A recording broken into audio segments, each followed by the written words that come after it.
Hi guys, in this video I'll show you how to switch accounts on survivor.io. Either you can do it or not.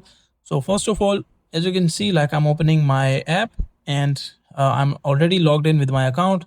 So if I want to log out or switch account, how can you do it? There's no direct option inside the application to do it. What you can do is just go to the settings of your mobile phone, and if you're using Android, you can just find the interface called settings and applications, and inside the applications you will be able to clear storage or clear data of the application. But inside the iPhone, what you can do is just go to the general and iPhone storage, and once you're inside the iPhone storage, scroll down and find the application, in our case which is survivor.io. Open it and just click on offload app. So once you click on offload app, what it does is basically removes all the logged in data, you can say your account or anything related to that, but it does not uninstall your game completely. So you can just click on offload app and they will ask you to confirm it, so confirm it. But in Android, you can just clear cache, clear data, and you can just after that log in with another accounts. That is a simple and easy process of how you can do it.